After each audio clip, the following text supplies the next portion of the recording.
And don't be a Richard, and forget to shop Merch of the Perp on ygoproject.com. That's ygoproject.com/merch-with-a-perp. Hi, and welcome to another episode of the Trauma Translator. I'm your host, Lauren Friedman, and today we're going to be meeting a purpose-driven brand that I am so grateful to be partnered with.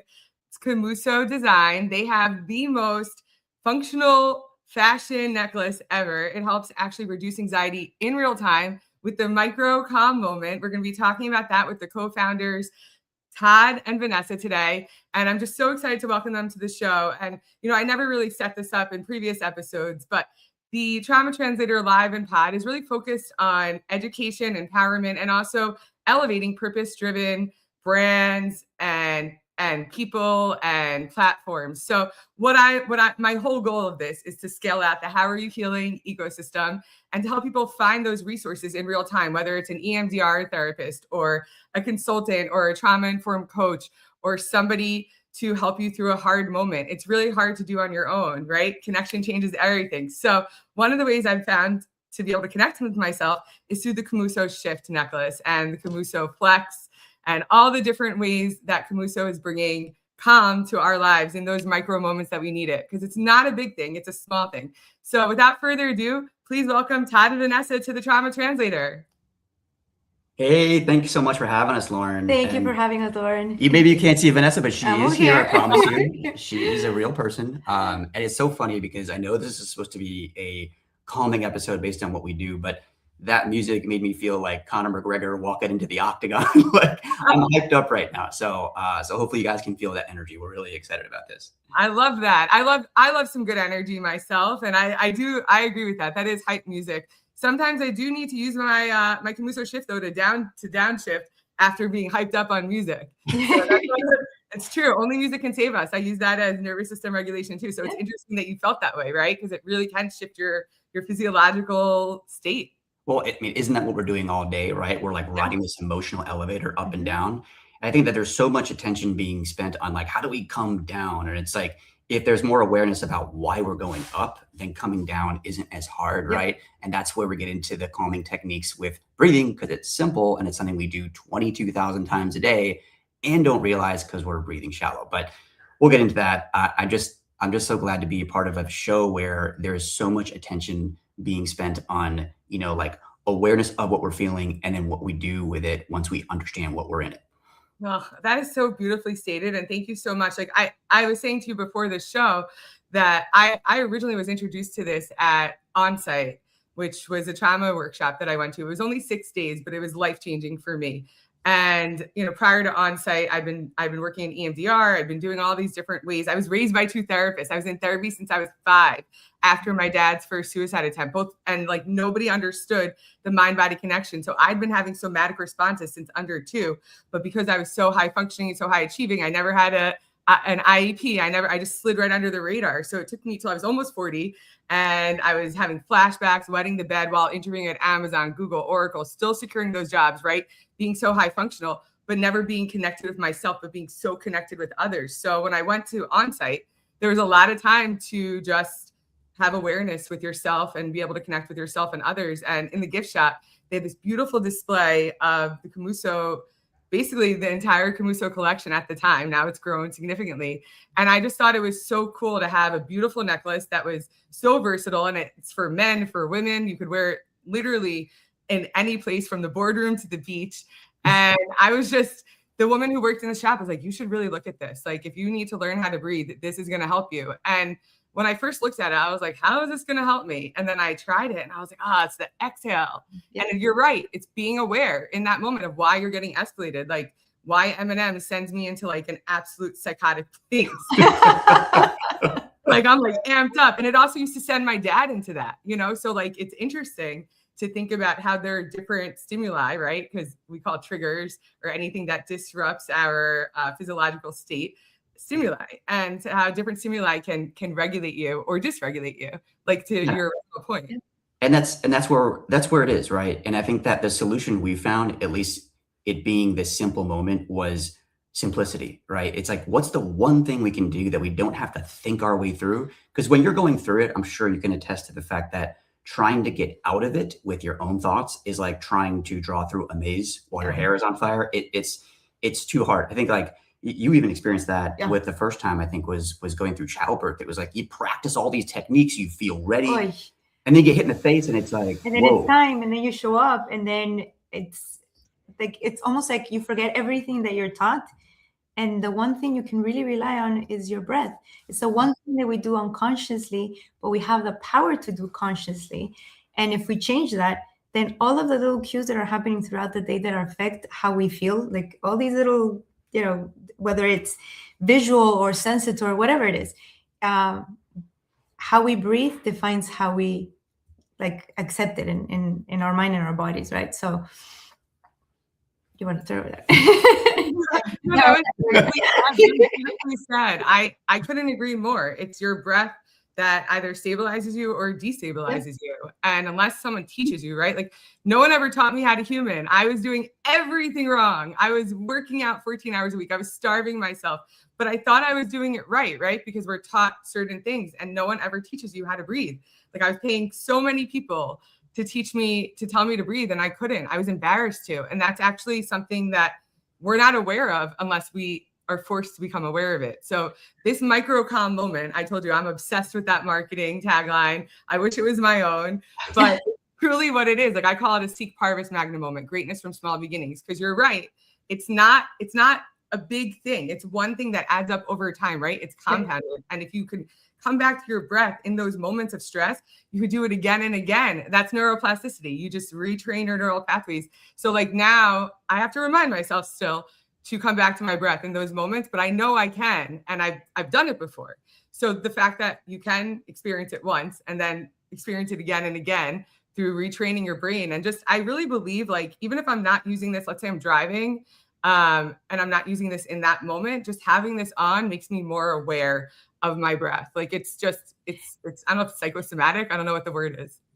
You know, going back to what you said about, you know, trying to work out through it. You know, I was there too, like about 8 years ago when someone asked me what my commitment to wellness was. It was like, oh, I go to the gym. And it's like, well, good, dude, but what are you doing for your mind? And it's true that physical exercise can help, you know, calm the body and all that, but you can't go to the gym, you know, 12 hours a day, right? You're not going to break out into a yoga pose anytime you get stressed. Yeah. So to me, it goes back to like, you go back to like school, right? Where they taught you science and like, what was the building block of science? It's like, what is a cell?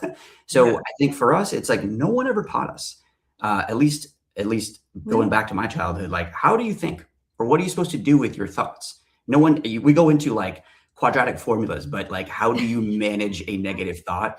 And you go into the science of it, there's 50,000 thoughts a day. 80% of those thoughts are negative, and then 90% of those thoughts repeat the next day. So we're in this like continuous cycle of stress. And I think that going back to your point, it's like, had we been taught how to understand what an intrusive thought is when it pops up like a little bubble, right? Like a text message. What do we do with that, right? Do we expand it? Do we double click through it and understand, oh, like, what do I do? And that it's catastrophic thinking. Or can we just simply swipe right on it, you know, and just understand that there's an opportunity there to make a decision, because these are all choices. Do we accept it and let the intruder in the door, or do we understand that the intruder is there, acknowledge that, and then close the door, right? Because you don't have to. And what we like to say too is like, sometimes there are going to be some of those thoughts that are easy to dismiss and say, no, you're not welcome here. And there are going to be other ones that you have to sit with them, right? But the important thing is that when the intruder comes in, is to see them, exactly what Todd said, be aware of it, but also let them know your time is going to come up soon, right? But if you let them come in and you just let them go wild in your brain, then suddenly one little thing that goes bad, it's the end of the day, and you have so much anxiety and stress. And then, like, an analogy that we always like to talk about is whenever you have a fight with somebody, if you really, really like come down to like try to figure out why you guys are fighting, it's really not about the actual fight. Like it's like it's an intruder, right? Something came in, and then your thoughts go negative, and then the other person goes negative, and then it just explodes, right? Yeah. So it's so important to be aware from the beginning, because you can be the actual driver and not the passenger in a situation like this. Yeah, and then connecting the dots here is when you have that thought, it triggers shallow breathing, right? Mhm. And so when you can be hyper aware of, oh, like my chest feels tight. Okay, well, that's because something happened up here. So when you connect the dots, it's sensing shallow breath, because it's not easy to detect a negative thought or an anxious thought. But when you can detect a physical symptom, like your upper chest tightening, or you're breathing shallow, or you're holding your breath, which we do on and off basically all day, then we can take the opportunity to take control back, which is, again, not letting the intruder in the door and extending those exhales. That's why the necklace works so well, because it's physical. You're wearing it. It's setting that physical signal. It's like a calming anchor. But the longer exhales physiologically make you feel calmer, and it's not something you have to believe in. It's happening physiologically. Science, yeah. Yeah, no, I agree with you wholeheartedly. And you're right about those, Vanessa, when you were talking about those arguments. Like, again, that goes back to childhood. That goes back to your actual genetic imprint, right? Those aren't things that are even happening in the moment. But, in terms of, I know Carlos said something about you can't retrain thoughts. I couldn't read the whole thing, but you can. One of my merch with a purpose, healing-centered anxiety relief tools and products, that's what all of this is behind me, is similar to KOMUSO, because it's with you, right? It's whether it's a hat or a water bottle. But one of the slogans is, I let thoughts pass like waves, because you do let it, to your point, you can't just let all of them pass, right? You do have to be able to process and be able to actually work through it in order to release it. But unless you know how, it will get stuck in your body, and you can't control every single piece of thought, every single stimuli that happens, and try to control what happens in your body. But unless you're aware of it, then you can end up releasing it. And I didn't know how to be in my body. So when I first started to learn how to human at almost 40, it was hard for me to listen to my body at first, but I knew that if I had a thought, I could start speaking kindly to myself, right? These are things that are these are conditions. It was my mom, telling me that all the negative things, not even society. And when you're aware of those thoughts, and then you have the ability to actually de-escalate in real time, this really does help prevent those panic attacks, those deep anxiety attacks. Can I ask you a question? So Vanessa, I know your background's in fashion, which is very clear. How did you even dream this up? How did you both dream this up? Because I love this brand, and I just would love to hear more about your background story. Well, funny, it happened at the time I was working as a fashion designer. And then Todd and I were at periods in our life with our work that we were going under tremendous stress.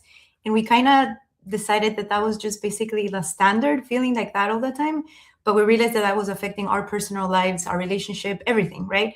And we have a friend that's a psychotherapist, and Todd had gone to see him, and he had mentioned to him, hey, you should do yoga and meditation.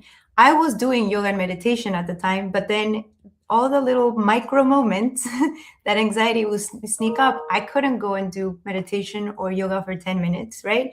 Yeah. So our friend psychotherapist tells Todd, I need you to breathe through a McDonald's straw.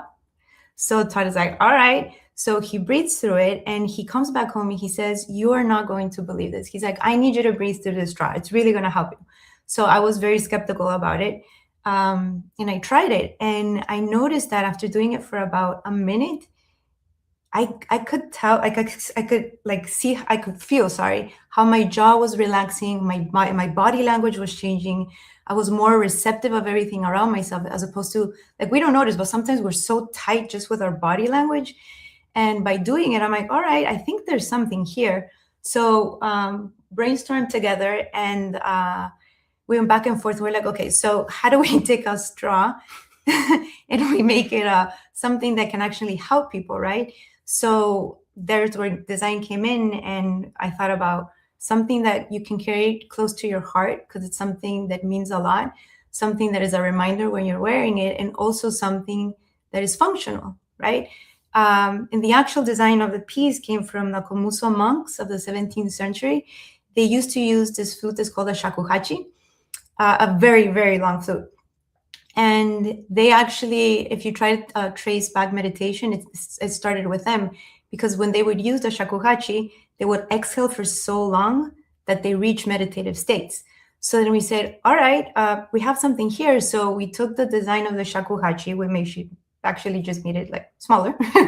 And then we tested various circumference and lengths of the piece to get the ideal exhale to extend to 8 seconds, because by yourself, if I ask you to exhale, you're probably going to exhale about 3 to 4 seconds. And when you're under stress, let's say 2 seconds, right? So the idea is to force the exhale. So when you exhale longer, you're telling your parasympathetic nervous system to calm down. So long response there. But Actually, I just want to add something there. Well, first of all, it was a Dunkin' Donuts straw. It wasn't McDonald's. Oh, I'm so sorry. Yeah. I'm sorry. I don't. Okay. I would never drink McDonald's coffee. I don't drink coffee, so I got that wrong. I love both of those stories, by the way. I'm so sorry. And it was an experience that like it was so cool for us because like we're husband and wife, So when we're, let's call it troubleshooting during an argument, it's like we're both looking at each other, we're like, we're not breathing. And it's like once we take that moment to like, I'm talking about 90 seconds of just going along with the exhale, the argument immediately gets into a much better place because we're like, oh, there's clarity.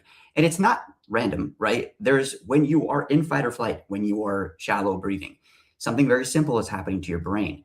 You're producing a chemical, a strong hormone called cortisol. It's in the prefrontal cortex, which is in the decision-making part of your brain. So like, this is like reptilian, where when you are in an argument or anger or emotional, you are not able to have rational, logical thoughts because you need the cortisol, which is and adrenaline to fight, run, or, like do something extreme with your muscles.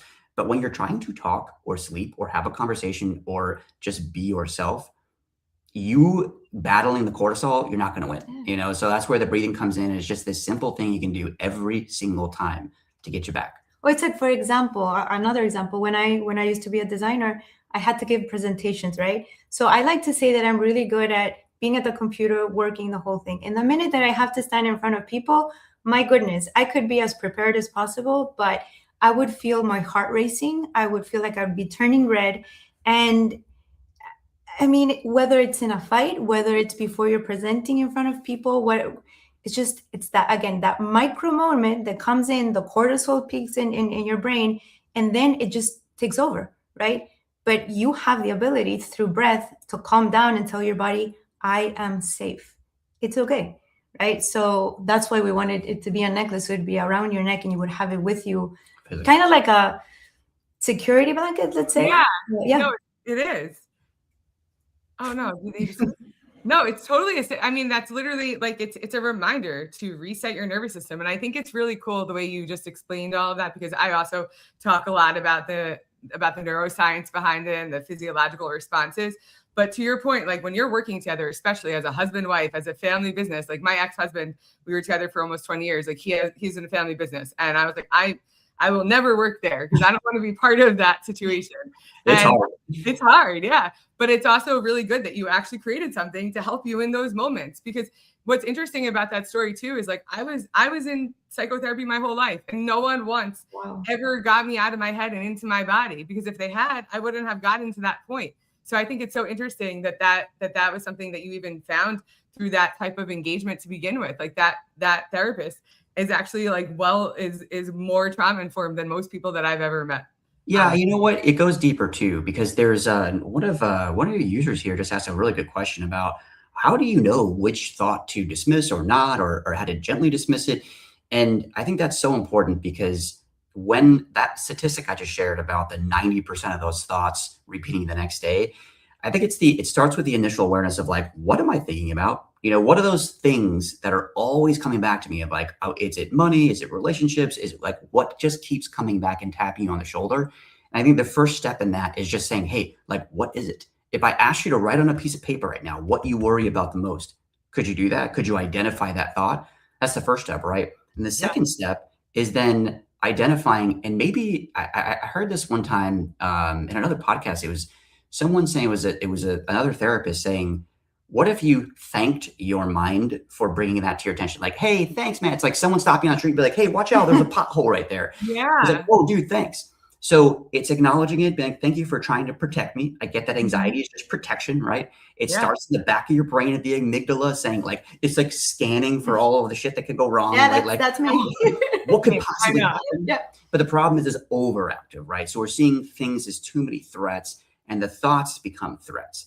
So I think it's the repetitive nature of those invasive thoughts, that if you can accept it and be like, okay, cool, I see this thought and I understand there's nothing I can do about it right now. Like I can't fix it right now, right? Like if I have $5 left in my bank account, okay, well, I can't fix that right now, right? That's a long-term problem, but I can make a decision to avoid making it worse, right? Because if you could start with a thank you anxiety, like, cool, thank you for protecting me. Now you're setting the tone as not like, uh-oh, like, well, what do I do? Yeah, so I think it goes back, Lauren, to what we're saying about the intruder, right? So back to that question, it's interesting because Todd and I have had this conversation. Something that to me is an important thought is not important to Todd. And he'll say, oh, I can dismiss that quickly and I can't dismiss it quickly, right? For example, something that comes about our kids, right?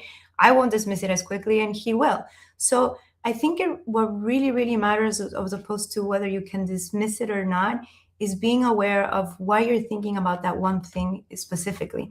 Like the thing that has helped me tremendously is when a thought comes in, I'm like, all right, you're here. I see you. And then I ask myself, why am I thinking about this right now? And then what can I do about it?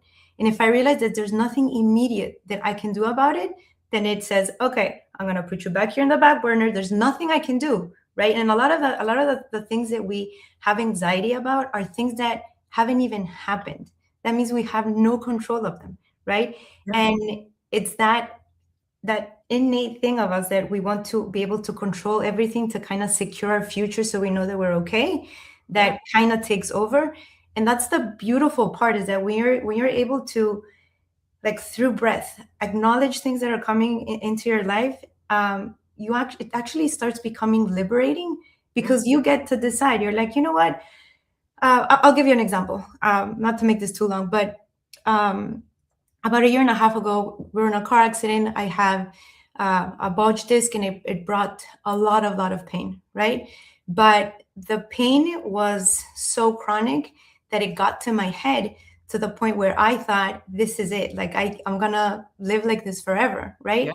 And then I decided, I remember, because Todd told me, he's like, I want you to use breath work, like use breath work for this. So I'm like, all right, I never thought about it with this. And I did. And through breath work, I was able to manage the thoughts that were coming from the pain. And because of that, I realized I am going to be okay. I just need to take the steps of going to physical therapists and doing this and this and this. And little by little, the thoughts become your best friend that actually help you pick up from a moment that might be negative, right? From that intruder that actually staying a little bit longer. So I think it really depends on each person, but it's having that mindfulness and that awareness of what's happening.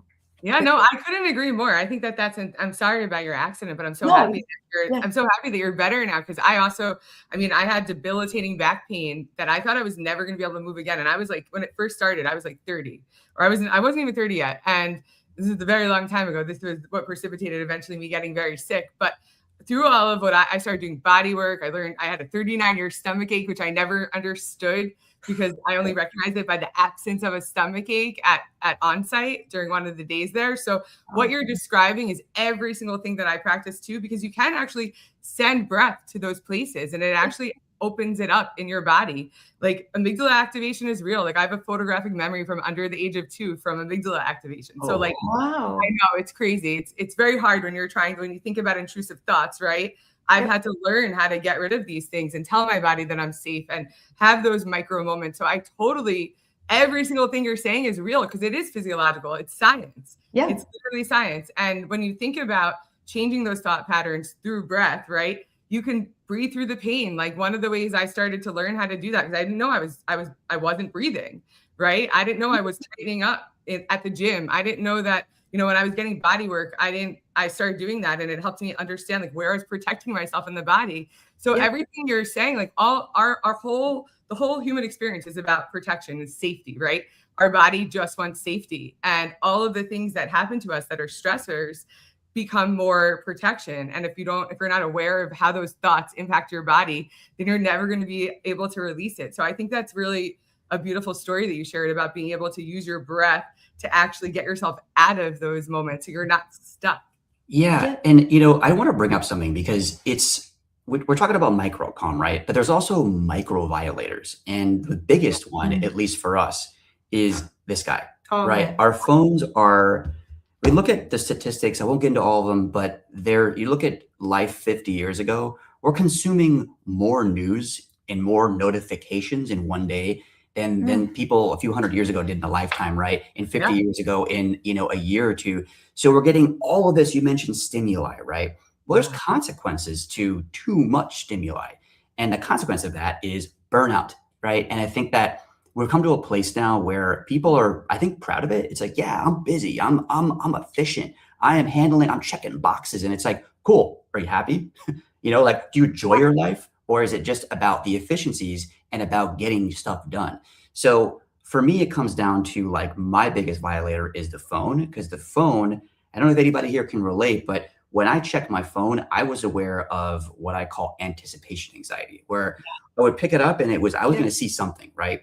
And it was like, is it going to be bad? Is it going to be good? Is it going to be terrible? Because I have all these notifications and emails waiting. You know that feeling before the emails load where it's like, what's about to come in here? What did I forget? Especially when you wake up in the morning, right? There's like 36 things come in at once. Like our brains are not wired for that, right?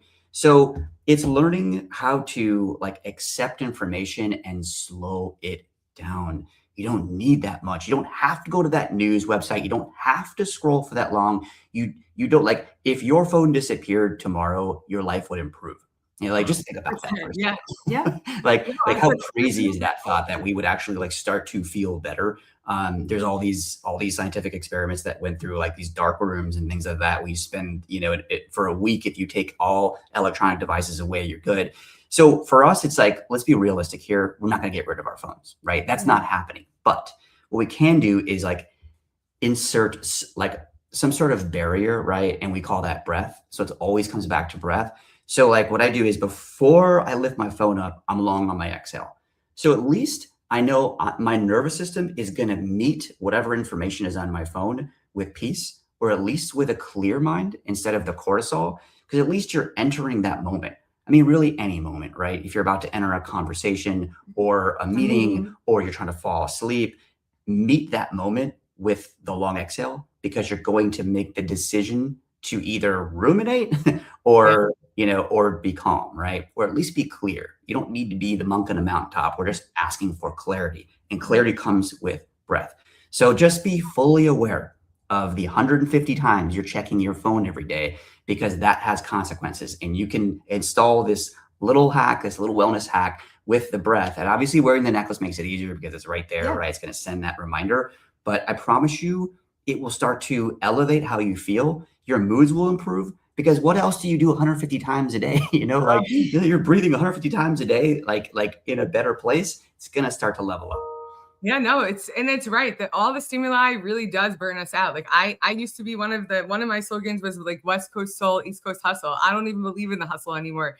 I felt so good when I put my phone down. I did social media breaks. It's not good for my business, but it was good for my mental health. And like, you're right, that stimuli, like I was in adrenal fatigue. I burned out at everything at one point, and it was really scary. And a lot of people find themselves in this constant state of hyper arousal, and they don't know it, or a freeze or a fawn, right? Because we're not aware and we are being overstimulated. So during this whole journey in connecting back with my breath and my body, I've stopped consuming so much. I'm very intentional in how I consume, what I consume, when I do my work, because I will get a migraine. Like I have that jaw pain that you were talking about, Vanessa, before, is that everybody, any high performer has all of these things. And when you do lead with instead of anticipation, you lead with regulation, right? You have the ability for clarity, for discernment, for agency over your life. And you could say like, I'm terrified about what's going on in my life, but I don't have to internalize that right now. I could actually find a way to find calmness and find safety in my body. And no one teaches you how. So this is just a beautiful way to just go into any moment. Like I keep this by my nightstand. So like, if I'm not wearing my necklace, when I look at my phone really does disrupt me. So Lauren, do you remember? I'm showing my age here, so you probably don't remember.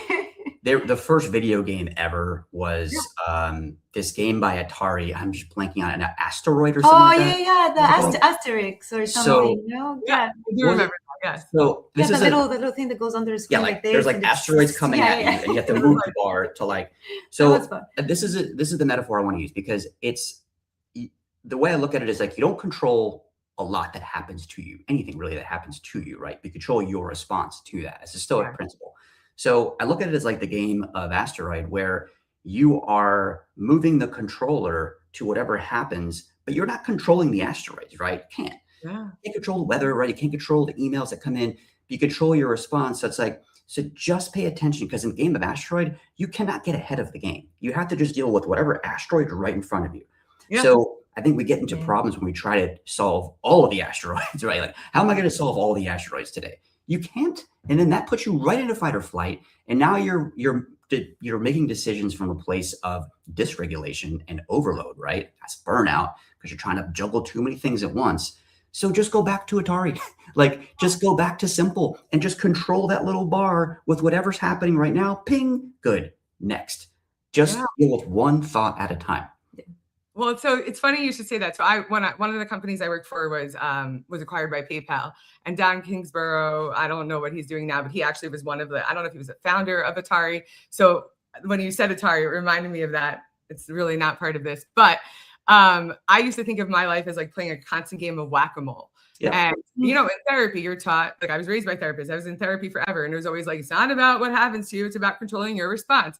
And that sounds great in theory, in a logical mind, right? But unless you know how to control your response from that entire game from a somatic lens, it's never going to change anything. You're still going to be trying to solve everything at once and banging the drums or hitting the asteroids. And then but to your exact point, if you take that pause, that breath, then you could really just try to look at it in a different lens, and your body will react differently and your whole life will change. Like breath can literally change your life in that moment. You know, and that's just quickly here. We just installed something new into our micro calming practice, and it's so cool. And this might sound a little flowery, but like this does work. And again, it comes back to, you said it before, actually, it's neuroplasticity. Mm-hmm. There's one thing we install now that helps us get beyond. So for us, it was like, we start with the breath, right? So now we can get to a clear place. And it's like, okay, now what, right? Because now you get to make decisions. Yeah. But I think it's so hard, at least for me, in dealing with, and I know it was true with Vanessa too, is when you're in a state, you can get to a clear place, but where do you take that elevator next, right? Because you want to get into a better mood. And I think I found myself getting into like these like dry moods where it's like, like how you doing? It's like, I'm all right. So I had to get into a better mood. And it's a simple practice called gratitude, but it's not just gratitude, it's granular gratitude. Yeah. So if you can get to a place where you breathe first, right? Good, check. You've just extended your exhale, and now you're physiologically feeling calmer and in a more regulated state. That's like, now what? Well, now the thoughts are wondering where to go, right? So instead of going back to what was wrong, just redirect, because you can't think about two things at once. Redirect the first thought into what's going right now. Like, what can I be grateful for right now? And I'm not talking about like my family, my friends. No. Go into like, my shirt feels really comfortable, or like, I love the smell of this coffee, or this bird chirping outside, or the way my dog just looked at me.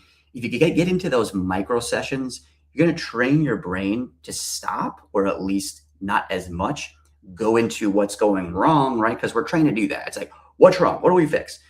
Into what's going right. Because then, like the game of Tetris, you'll start to form these patterns into what's going well right now. And then guess what? That puts you in a better mood. So now you're regulating and then mood stacking with joy through gratitude to a place where you're feeling good for reasons you can understand now, because the brain automatically is associating to gratitude. Yeah, it's like the example that I like to use. It's whenever you buy a car, right? Suddenly you see so many of them on the highway, right? It's because your brain now is looking for the same thing to relate, right? So what happens unconsciously, what Todd is saying, is when you have a negative thought, then suddenly unconsciously, your brain is trying to feed that, right? So when you try to consciously turn that around and say, hey, we're not saying, when a bad thought comes in, be grateful and forget about the bad thought. Again, the intruder's there, right? But how about you start training your brain now to start looking at those micro moments where you have gratitude about things. Like, for instance, like waking up in the morning and you heard a bird, right? Like, how many of us can say that that's a beautiful thing, but nobody really says, I'm grateful that I can hear a bird outside, right? Because it sounds whatever. But when you start doing that, you start training your brain to start looking for the cues, those micro cues that just changes the way that your brain is looking at everything else. So so what I like to say a lot, to Todd's point, like I started this actually with the kids, and then it just kind of made sense. Is like when something's happening, I always say stop, breathe, think, and then speak. So it kind of comes down to the whole thing that we're talking about, right? It's like that moment you stop, you see the intruder, right? Then you're gonna breathe, then you're gonna think, where comes in the neuroplasticity and the granular gratitude, and then you can calmly speak. In other words, react to something, right? And by the way, just a final message here on that. I thought like I was the biggest skeptic about gratitude because breathwork, I'm like, all right, that's cool. Like this biohacking, I can get into this. Gratitude, like, come on, like I'm sure it's special and it works, but it's like affirmations, like you tell yourself you're good, but this stuff is actually rooted in science. And when I started doing, I'm like, I'm gonna play with it. I'm gonna experiment with it. And I started to do it, and it was like, hey, like I got some happy pings here, and it was the serotonin coming in. There are things happening in the brain. These synapses are firing now in different places. If you do that enough times throughout the day with the breath, well, now you have mood states that are allowing you to make better decisions. And guess what? It's like the flood that lifts all boats. Like things start to appear better. It doesn't matter if they're actually getting better, like if your business is running better or if you're in a better relationship, but it's going to guide you to that direction. And so it comes back to these micro moments, the micro decisions, the micro violators, the micro calming. If you can start to push those in the right direction, like starting with your phone, now you're going to start to push your life into a better place. I love how you both explained that. I couldn't agree more. I also, on Monday, I don't know what day, today's Thursday, I guess. So Monday, I was having the roughest day, and I could have gone down a rabbit hole. And like you, I took that moment to connect with my body, connect with my breath. And I also have like different inspiring signs around my apartment of ways to inspire. And I've changed it up over the years through my healing journey, things that I used to, basically like harass myself into, like, you need to do this. Discipline equals freedom, like all of those things. Work hard. Nobody cares. Work harder. I've now swapped out for other types of motivational signs. And one of the signs I have is, what's the best that could happen? So like you said, right, nothing changed in my life, but I was like, all right, we're not going to go down this because nothing good is going to come from there, but more from gratitude. To your original point, when I was told to be grateful, when I was in deep in adrenal fatigue and I literally could barely leave the house, and I'm being told to be grateful, I was like, listen, I'm a very grateful person, but like, that's not a realistic conversation right now. But when you train your brain and you train your thoughts, right, to your original point, Vanessa, about like once your brain can see something or can feel something, it looks for that over and over, then that's really how you change your life, because it's going to attract more. And it is deeply rooted in science, to your exact point, Todd. And it sounds woohoo, right? But it's real. And all of this is real. And like, even when I thought the other day, I was like, what's the best that could happen? I'm ready to receive. It just changed everything. And by the next day I woke up and I felt so much better.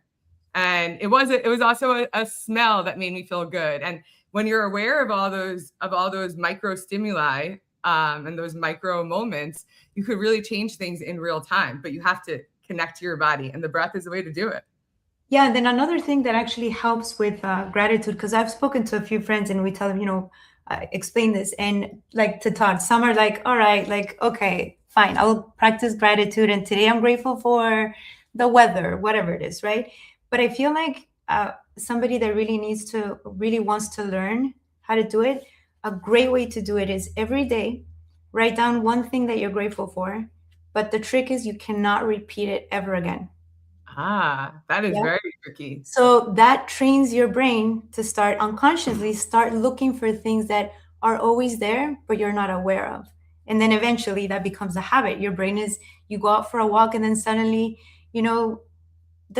a tree that has always been there and is flowering, it now is something beautiful to you, right? So exactly. I've had to do that exact thing. I am thankful for the birds and for the water. Like I thank the nature every day, because whatever. I mean, it could be the smell of your towel. Yeah, it could smell like the simplest thing, like the taste of water. Like I don't know, but but there's one thing that I had to be careful for. Right? I don't know if anybody can relate to this, but I think I was getting into a situation where this is always a push and pull, right? You never figure it out.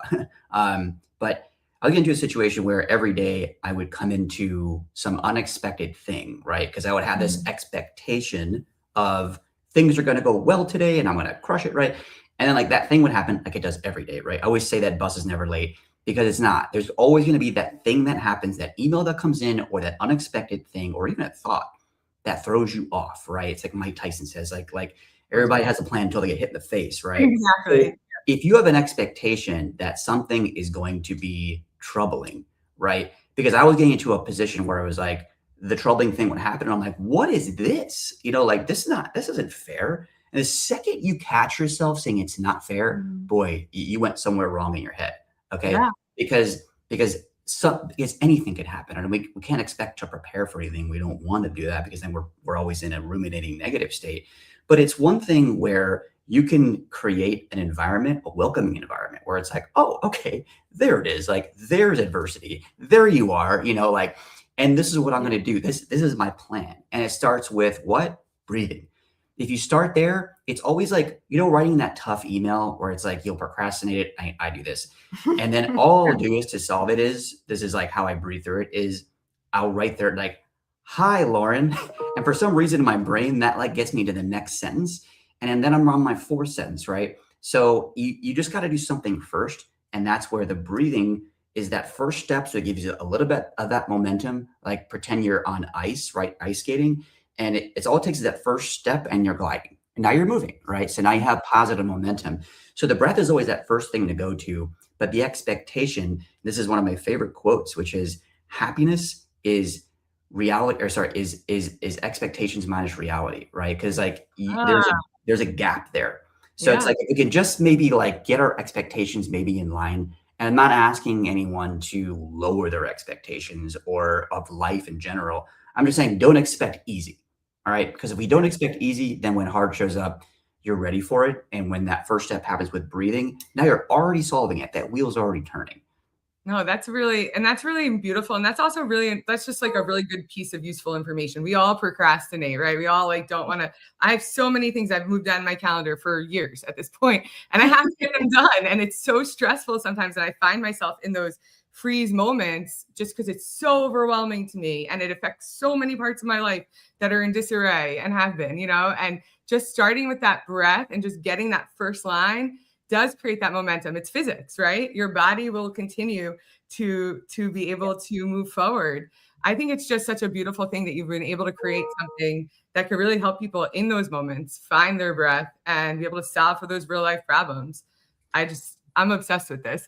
Well, I would love to have you guys on again. Like we're not ending this soon, but I think there's so many avenues we could take here. Oh, so many stories. I love it. Everything. But I love how it intersects with your life, right? Because you've been through so much. And I think it's one thing that we explain our story, but I think it made my day when I found out that it affected you so much because of your story. And it's like, wow, this is someone that has been suffering for way too long and has found a little bit of relief with this. So it's something where wherever you are on that spectrum of life, just know that the breath can help you. And when you hear it from people like myself, Lauren, my wife, like you understand that even if you're a professional athlete, like we're all dealing with the same thoughts, right? The same intruders, the same expectations, like we're wrestling with this all day. So I just wanted to thank you for bringing your perspective into this because I think it allows, all of us to look at this from so many points of view and that allows for acceptance and like to expand the thought process. So thank you. Thank you. I mean, this is just, I really appreciate all of the tips that you've been giving everybody. Like there's so many applications for this because it's so easy, but it's something we're not conditioned to think about as a society. And this is, I mean, truly nervous system regulation is literally a panacea for society. Like, I don't have to tell you that. It's something that I talk about every single day to anybody that will listen. It's how I feel about emerging technology. Like I really I used to be obsessed with technology because of what had happened in my career and how things were being measured improperly. And it's the same thing as when you look at your life like in a silo and you're saying, hey, like this one thing is bad. I'm gonna do X, Y, and Z to solve it, instead of looking at things holistically and say, hey, this is how I can solve it with breath. This is how I can solve it with changing my thoughts over time, right? Nothing happens like immediately, except you can regulate your nervous system in real time. Yeah. You can also break addictions, like the neuroplasticity that you were talking about. I was saying before the show that with the micro calm moment, it's something that really, like, as a marketer, as someone who spent my career in advertising and technology, it really stuck with me. I was like, yes, I could use this to stop smoking pot as much, which I use medicinally. I've never even taken a Xanax, but I can actually use my KOMUSO shift to make my life better in real time and not become so dependent upon other types of ways to calm my body. And this is just healthier, and it's something that everyone can use of all ages. Yeah, I mean, I'm glad you mentioned, the habits, because you think about where the stress goes, right? Because it's got to have an outlet somewhere. And that's where, for us, we each had our own, negative coping mechanisms. And that's where I feel like if you can start to transfer the load somewhere else, to me, I look at it, back to a metaphor here, but like, if you look at it like a pin that you put in a beach ball, that air, all that trapped air and tension and toxicity inside has to somehow get out. Yeah. And that's what leads us to what? Smoking, drinking, junk food, scrolling, like all those bad habits. And it comes back to micro for us. So the micro calming version of this is like, okay, it's like, I feel down right now, or I'm stressed, or whatever it is. And so I think what we do is like we look for something. And someone mentioned something about eating. So there we have a decision to make, right? What are we going to eat? Are we going to eat the ice cream to make us feel better, to give us that serotonin, right? Which you compound that decision over 30 days. Now you just gain 5 pounds of fat. Or is it and you're training, sorry to interrupt, but you're training, when you're making that decision in that moment, you're training your mind, your body, that's how you react to that situation. So then you're saying, so then you start putting one and one together, right? Because for example, like it happens to me, kids come back from school, there's so much happening, my brain is like saturated, and what I want is a glass of wine, right? So if I were to take that glass of wine every single time that I feel like that, I'm teaching my brain that whenever I feel like this, the only way to self-regulate is with a glass of wine. But that's not true. So it goes back to the mindfulness and the awareness, because if you're able to catch that moment, and I've caught it, when I say, okay, I'm right now overstimulated. There's so much going on. So I'm going to walk away. And I do. I walk away for like a good 2 minutes. I do some breathing. I come back and I'm aware. So now I forgot that I wanted that glass of wine, because now I regulated myself and I can continue. So and then the most beautiful part of that is, I think it was Einstein that said this, that the most powerful force in the world is compounding interest, right? Usually we think of that in like financial terms, right?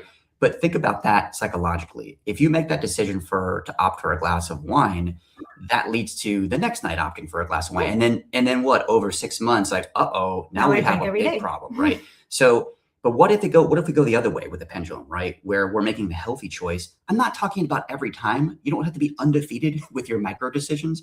But if you're just making a better choice more often than not, because you started with the micro choice to breathe first, then you're going to be in a place where you do make the better decision. So it's micro moments, right? These micro moments surround us all day, right? All these particles of decisions. And then when you breathe first, now you're choosing to train your brain to make that better choice. And then what you might realize in a month or two, because I think it's like 54 days is what it takes the brain to actually rewire a new habit through neuroplasticity. You are now in a place where, and I want you to imagine your life 2 months from now, where you look back and you say, whoa, like, look what I was able to do. So think about that one thing right now that maybe you want to reverse that one habit, whether it's an eating habit or a smoking habit or drinking habit, picking at your hair. I don't care, whatever it is. Habit, like scrolling through your phone before you go to bed. A Netflix habit, whatever. But like something that you are not proud of, right? And you do it because you need that pin, that release, that it all to go out. Start to breathe first. Right? See what happens with your decisions. And then you might watch that toxic ball start to get smaller and smaller and smaller to a place where now it's manageable. Now you can kind of put it in your pocket, right? And not have to carry it around all day like it's this boulder. So it's just about those micro moments. No, I think that's a beautiful way to state all of that, because it is those micro moments that do compound over time, but so does stress, right? So you could choose one or two ways to go. And unless you're even aware of it, like I wasn't aware that my jaw, my grinding of my teeth were sending signals to my brain that I was hungry. I was starving myself. So I gained weight on those Ozempics of the world when I lost over 100 pounds multiple times through diet and exercise. So like the physiological repercussions of having those ruminations and having those anticipatory conversations and not pausing are real. And that's what's getting our society sick. So when you have the ability to pause, take those breaths, walk away, this just changes your whole life. And you're right. The neuroplasticity, like I got chills when you were talking about that, because that truly changes your life. Like I'm proof of that. And the whole thing with the polyvagal theory not being real, it's like, it's a whole, I mean, that's just a scientific method. It's very real. It's all, those are all things that really work in real time. It's just how they're talking about it and whatever. But to me, like those micro moments, like you're talking about with the compounding of interest, it matters. And that's how you could really recreate your own reality. Like I'm technically living my worst nightmare, but I've been right now, like, this is like something I've had premonitions of for years. But guess what? Now I have visualizations of how I'm going to get out of it, how things are going to move forward. I'm able to come back to my breath and body, and my reality has changed. But it's through those micro moments of speaking better, kindly to myself, breathing in those moments, not leading with anticipation, but leading with regulation, and being able to really have discernment and clarity and agency. But you can't have any of that, to your original point when you started at the top of this, Todd, when you're in a state of hyperarousal. You know, you need to, I used to think that, I have a necklace actually that says this, that it's a 311 lyric, from chaos comes clarity. And I don't believe that anymore, because it doesn't. You know? Right. You don't have to, go through it. You don't have to buy, But it's also like, this is such an interesting thought experiment. If anybody's interested in this, it really helped me. Is like, I tried to design, like, what does my perfect day look like? And I mean, I'm not talking about being on a Caribbean island. I'm talking about in my life right now, with all the stuff that I have to manage. What does it look like? Let's go through wake up to bedtime, and let's write down everything that would have to happen for me to feel good about my day. You might surprise yourself with what you write down there. And I mean, write it down, because you have to come back to it. That's just part of the exercise. Is you start to realize, oh, like, I didn't realize I needed this. And for me, it was like, I needed those moments to actually release from what I'm doing. I have a hard time releasing from my laptop. It's like, no, one more email or whatever. Or what if someone messages me or whatever? So it's like, and then like my kids come home and it's like, well, but I have to be present for them. So it's like all these things that I have to do. But when you design your life, when you design your day, now you're at least able to look at that and then try to reverse engineer what it would take to get there. And you know what it started with is breathing. It's like, that was always the first step, is like, take more conscious breaths. It's like, well, bingo, here's what I'm wearing to achieve that. That's step one, right? And you're like, again, getting that positive wheel turning. And those micro moments are what guides you to the next positive step, right? But when you're designing it in the future, you can then reverse engineer it to a place where, okay, like, I know what bar I should be hitting every day. And I'm just talking about the controllables. I'm just talking about all this stuff that you can control. And I want you to celebrate the moment, because this is going to happen for each of you, where after this podcast, you're going to have a moment, probably very soon, where there's going to be something challenging happen.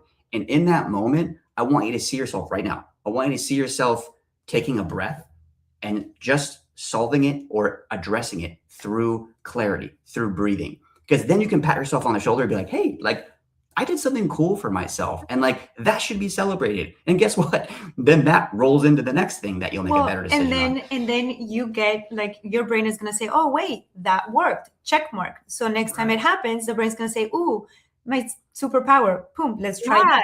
And that comes the neuroplasticity. So you have to be able to experience it. And unless you experience it and have an understanding of what that feels like in your body, you won't be able to get to that place, right? And you have to just have it happen once. I love the idea, though, of reverse engineering your day. I think about healing, or just in general in life, is solving for X, right? Like an algebra equation. As you were talking about that, that's how I thought of, like, that's what I did in technology. That's what you do in healing. It's, you have to be able to solve for X. And how do you do that? Through your breath. That's the first step. And I was also the biggest skeptic, like you said about the gratitude. I was the biggest skeptic of everything. I'm like, how is a walk going to help me more than going 14 hours at the gym? How am I going to lose weight doing that? But guess what? It's bilateral stimulation. And it actually, there's so many physiological benefits to breath, to actually doing these types of exercises, even writing things down, like you had just said, it helps your body retain things. So I think the first step that, like, everyone should do is to buy a KOMUSO necklace. I swear, I literally tell everybody about this. I'm like, come to one of my events. I'm starting to have these anxiety antidote events. I'm going to be having the first one on March 12th. I might have a sponsor for this, so I'm going to talk to April more. But I'm really excited to spread the KOMUSO gospel, because it's funny, I would have more people buy on my site, buy on my landing page, except I've already given them out as gifts to everybody. When people see my stories, they're like, "Oh, we got this. We love it so much." And I'm like, "Yeah, I'm glad that I bought this years ago." But people are loving it, and you can buy it right now with the QR code. I'll be updating it soon, but it's truly amazing, and people can change their lives in real time. Thank you so much for all of your wealth of information you've been giving everybody today. It's beautiful. Thank you. I mean, you've been singing the gospel here. We really appreciate it. And I wanted to ask you something. If we could do something really quick together, can we take a deep breath together? Because I wanted to do that at the beginning. I should have started that way. No. And I do this because some people interpret a deep breath in a different way. If you asked me 8 years ago how to take a deep breath, it would be, and it's nope. It's like, that's not right. That's not a deep breath. Let's do it. I love it. So let's do this. On the count of 3, we're going to take a really deep inhale through the nose. We're going to fill our diaphragm with air. So I want you to treat your belly as kind of a balloon right now and inhale that. Then we're going to pause and try to exhale for 6 to 8 seconds. So 3, 2, 1. Pause and then let it out.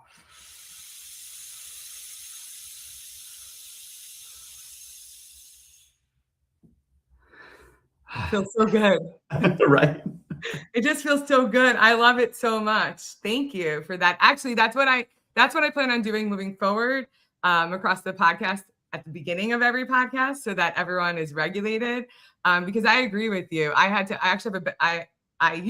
used to make me full of rage, but now I have a certification in yin yoga because I had to learn how to breathe through the diaphragm. And there you go. I got into my body, right? Well, and also, like, when you're doing a podcast or you're having a conversation, you're not breathing right, or you're dysregulating. So like whenever you're into a long talk with somebody, take that take that 20 seconds, just get that long breath right. Because it's like your body coming back and saying like, thank you. It's like, yeah, I needed to breathe. No, it really does. I think my body, I'm like, oh, you could do it. You got through this day. You could get through every other day. My question though, I know that because the exhale is really where the magic happens, right? And there's a lot of like, you take a really deep breath, like through your nose quickly and then exhale slowly. But one of the things I was taught was when you exhale through this, it's not supposed to make any noise if you're doing it correctly. Is that true or false? Yeah, so it depends, right? Because sometimes you'll have a really big exhale because you went deep on the inhale. It's not supposed to whistle, right? It shouldn't let out a loud whistle. And if it does, then it's something is wrong with the interior of it. But it's more about hearing the sound of your breath. And the reason we design it this way without let's call it music, is because we want you to think about your breath. We want the sound of your breath to be amplified so that your brain is like, oh yeah, I'm breathing. And oh yeah, this feels good. So when it comes to your exhale, whether you're using a straw or this, just know that like the brain coming back to inhale, exhale is always better than whatever you were ruminating about before. And it gets you back to that baseline.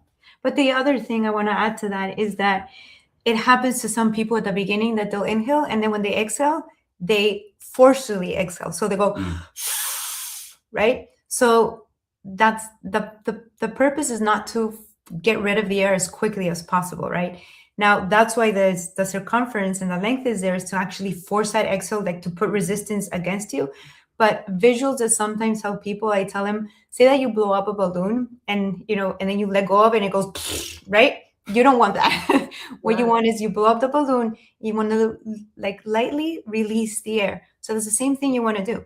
And then the piece is going to help that exhale again go from the 3 seconds to 8 to 10 seconds, right? So no, that's a beautiful way of explaining it. I personally, I was taught when I first learned how to breathe to do a 4-4-8 breath. So that's just like what I do. But I actually have something I posted during the summer. One of my friend's little girls was like, "What is your necklace? Show me how to use it." So we did a whole thing. It was actually happened in the moment. Oops, sorry about that. It happened in the moment, and My light just fell. It's okay. This is real life, right? Yeah, this is what happens. I have like a walking pad. It's on. It's a whole thing. There's nothing you can do about it, right? And Yeah. it's still fine. And it's just still like fine. I said, it's right here. Yeah, like this is life, and you just got to roll through it. You got to flow through it, right? You're not going to be stuck in one dysregulated state versus another. But when the little girl was asking, I was like, well, you're not supposed to hear it, but I always hear it. So then I feel like I'm doing something wrong. But thank you so much for explaining that. No, really we want you to hear it. And by the way, thank you for mentioning kids too. We make these little flex breathers, which I think you have there as well, which it's got these little, I don't know if you can see, but it's got these little like ridges and lines and grooves that you can fidget with, and you can bite it, you can squeeze it, obviously breathe through it, but the noise is there intentionally so that, again, you're bringing, someone said that it sounds like ocean waves, which I thought was so it's supposed to bring your mind back to with audio and with, you know, with physiologically feeling it, bring yourself back to that place of calm. And then again, when you stack gratitude on the end of it, now you're moving that ship in the right direction. I love everything that you both shared today. I love your brand. I'm so grateful to be able to have you on this today, but also be a partner of yours. And I want to be able to give this to every child, but I want to be able to give them a necklace too. So I don't know how I'm going to do that yet, but we're going to figure it out because every person needs this. And you're right. It's all the different cues that your body can take in and then recognize it for the future, so it can actually get back there again. I love everything you've said today. Thank you so much for being on, and I hope that you can come on again. Yeah, thank you so much, Julie. You are such a beautiful voice in this space, and I really appreciate you allowing us to, you know, to have this conversation because it felt good, it felt effortless. You do such a good job. You're so articulate, and please keep going. You're doing great work out there. Thank you so much for your kind words. I couldn't thank you both more. Thank you so much. And I'm just so grateful that you both exist. And this is such a wonderful invention, honestly. And I can't wait to continue to spread the gospel. Thank you again. Thank you, Lauren. Breathe on. Thank you, guys. Thank you. Breathe on. I love it. All right. Well, catch us next week for another episode of the Trauma Translator Live.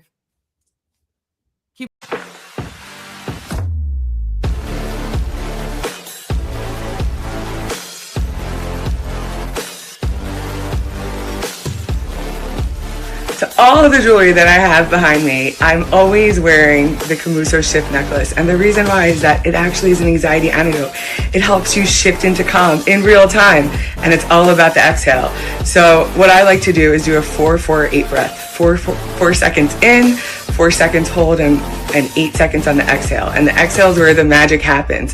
It actually helps reduce your heart rate. It reduces blood pressure in real time, and it helps you breathe into calm. So let's do it together. Inhale for 4.